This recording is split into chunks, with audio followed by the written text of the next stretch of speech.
സുഹൃത്തുക്കൾ, നമ്മൾ രാവിലെ തന്നെ ഒരു ചേറുമീൻ അടിച്ചിട്ടുണ്ട്. നല്ല ഫൈറ്റാണ് അളിയൻ, ആട്ടിക്കൊണ്ട് നല്ല ഫൈറ്റിലാണ്. എങ്ങനെയും പറിച്ച് പോകാനുള്ള നോട്ടമാണ്. നമ്മൾ വിട്ടുകൊടുക്കുകയാണ്. അങ്ങനെ ഓടുന്നതനുസരിച്ച് ഇച്ചിരി നൂല് ഇളത്തി കൊടുക്കുകയാണ്. എന്തായാലും ബ്രൈഡ് നമ്മുടെ പൊട്ടില്ല. നമ്മുടെ 90 LP ബ്രൈഡ് ഇട്ടാണ് സ്ലിംഗ് ഷോട്ടിൽ അടിക്കുന്നത്. ഡാട്ടിന്ന് അങ്ങനെ പറഞ്ഞു പോയാലുള്ള അത്ര ഹ്യൂജ് കൊണ്ടാണ് നമ്മൾ 1.5 മണിക്കൂറോളം ഈ കാട്ടിക്കറി കുത്തിയിരുന്ന് ഒളിപ്പോര് നടത്തിയതാണ്. എന്തായാലും അതിനൊരു ഫലം ഉണ്ടായിട്ടുണ്ട്. ഇവനെ എങ്ങനെയൊന്ന് ഇറങ്ങിയെടുക്കണം. നിങ്ങൾക്ക് മീനെയൊക്കെ നല്ല ക്ലിയർ ആയിട്ട് തന്നെ ഞാൻ കാണിച്ചു തരാൻ ശ്രമിച്ചിട്ടുണ്ട്. കൂടെ ആരെങ്കിലും ഉണ്ടായിരുന്നെങ്കിൽ നന്നായിട്ട് ഇച്ചിട്ട് ബെറ്ററായിട്ട് വീഡിയോ എടുക്കുമായിരുന്നു. കൂടെ ആരും ഇല്ലായിരുന്നു, ഒറ്റയ്ക്കായിരുന്നു. എന്തായാലും ക്യാമറ ഇവിടെ വെച്ചിട്ട് നമുക്ക് എന്തായാലും ഇവനൊന്ന് ഇറങ്ങിയെടുക്കാം. ഇവിടെ എവിടെയെങ്കിലും ബ്രൈഡ് കെട്ടി വെച്ചിട്ട് ഇറങ്ങിയെടുത്തിട്ട് നിങ്ങൾ നന്നായിട്ട് കാണിക്കാം. ഒരു ചെറിയ വീഡിയോ ആണ്. വീഡിയോ ഇഷ്ടപ്പെട്ടാൽ ലൈക്ക് ചെയ്യണം, ഷെയർ ചെയ്യണം, സബ്സ്ക്രൈബ് ചെയ്യണം. ഓക്കെ, എന്തായാലും ഇവനൊന്ന് ഇറങ്ങിയെടുക്കട്ടെ.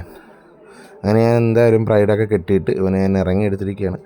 3 കിലോയ്ക്ക് മേളിലേ ഉള്ളൂ ഇവനിങ്ങനെ കണ്ടാൽ എനിക്ക് വലിപ്പം തോന്നത്തില്ല. എൻ്റെ എല്ലാ സാധനവും ഇവിടെ ഊരി, ബാഗും റീലും എല്ലാ സാധനവും ഗ്ലാസ്സും എല്ലാം ഇവിടെ ഊരിയിട്ടിട്ടാണ് ഇറങ്ങിയത്. നമുക്ക് എന്തായാലും ഇവന് നല്ലൊരു രീതിയിലുള്ളൊരു വീഡിയോ ഞാൻ കാണിച്ചു തരാം. എന്നാലേ നിങ്ങൾക്ക് മനസ്സിലാകത്തുള്ളൂ. കണ്ടല്ലോ, നിങ്ങൾക്കിപ്പം മനസ്സിലായി കാണും. 3 കിലോ പ്ലസ്സേ ഉള്ളൂ. 3,300 എൻ്റെ തൂക്കം. പെട്ടെന്നൊരു കസ്റ്റമർ വന്നപ്പോഴേക്കും നമ്മൾ കൊടുക്കേണ്ടി വന്നു. നമ്മൾ അതിന് തൂക്കം എടുക്കാൻ പറ്റില്ല. ഇത്രയുള്ള നമ്മുടെ വീഡിയോ. Bye bye.